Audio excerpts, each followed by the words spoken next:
He exited the vehicle with a firearm and engaged our deputies in a firefight. A shootout. When he came by me, he was, I'm going to say, probably running about 100 miles an hour. A high-speed chase. He wasn't planning on being taken alive. Ending with a suspect dead and a Texas deputy shot. He was trying to hurt somebody, and he was trying to hurt the police. 7 News confirming tonight that man is 28-year-old Evan Spencer Ebel, suspected in 2 Colorado murders. Colorado is sending investigators. The shooting death of Colorado's chief of prisons and a part-time Domino's delivery man. And tonight, 7 News with live team coverage of the breaking developments. 7 News reporter Mark Stewart touching down in Texas tonight with more on the investigation there. Don Champion digging into who the suspect is and his past. But we start with CALL7 investigator Teresa Marchetta. She's uncovering new details about the possible link between this case and 2 Colorado murders. Investigators in several jurisdictions working to establish that link tonight. Sources telling us they are comparing ballistics evidence collected from the crime scenes in Texas and Colorado, including evidence found in that wrecked Cadillac.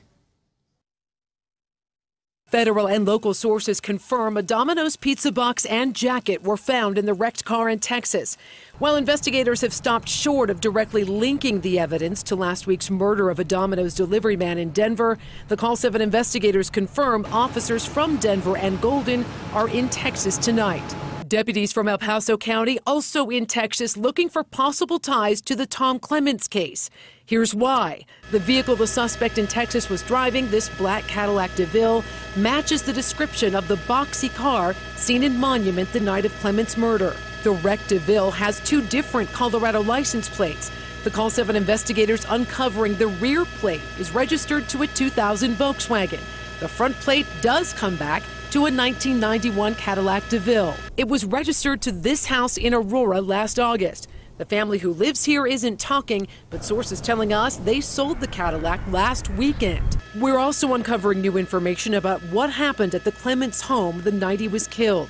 Sources telling us the suspect was in the entryway of the home, possibly for several minutes, and that there could have been a struggle before the shooting. One thing we are not hearing a lot about tonight, a motive, or how the presumed suspect, Evan Ebel, may be tied to Tom Clements. Live in the newsroom, I'm CALL7 investigator Teresa Marchetta.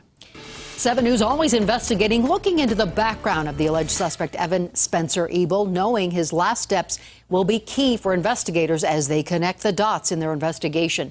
Don Champion is digging, and Don, Ebel has a lengthy criminal record. And it's a record that includes multiple felonies and dates back to 2003. Take a look. This is the record that we pulled earlier tonight. We've confirmed Ebel was on parole, which was set to end in December of 2015. He has a number of arrests on his record, including charges of possession of a weapon, criminal impersonation, aggravated robbery, assault, and menacing. We've also confirmed Ebel had a sister who was killed in a car accident in 2004 when she was in high school. A neighbor of Ebel's family says she told her kids to stay away from Evan. He was wild. You could tell he had his, I mean, for one thing, he was a couple years older, and it's never a good idea, to have your younger kids, trying to interfere with somebody who's got his own agenda. And so we really kind of steered clear of the kids.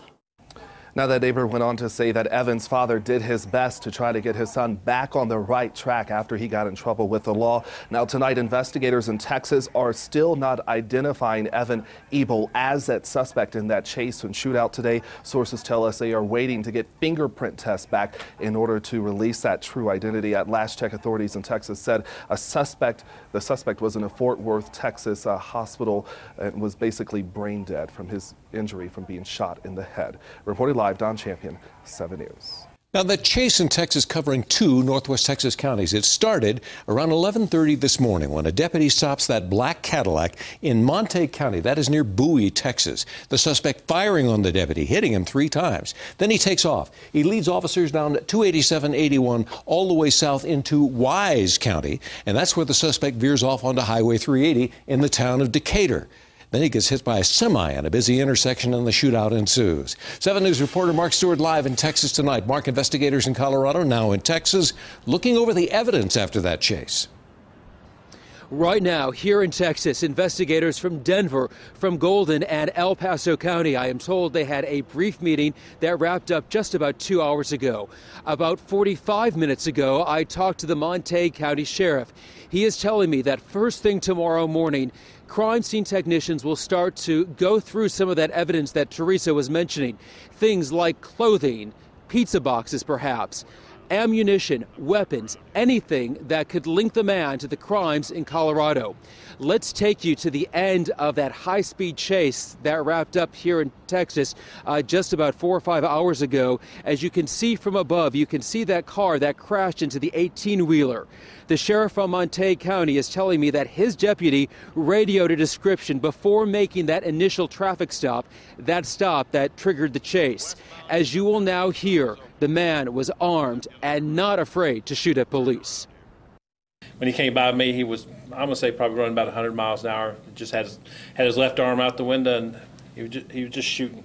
He shot four times when he passed by my car. Important benchmarks to look for. First of all, tomorrow morning, that is when investigators will process the car and any evidence they have found inside. The significant time, though, is 11 a.m. Denver time. That is when the sheriffs from across these different Texas counties, as well as the detectives from Denver, Golden, and El Paso County, will hold a news conference, perhaps revealing more details about this case. We should also point out, besides the local and state officers, the feds are also expected to make a presence. We are told the FBI now very involved with this case. We are live in Dallas. Mark Stewart, 7 News. Now, Deputy James Boyd is the officer who originally made the traffic stop today in Texas.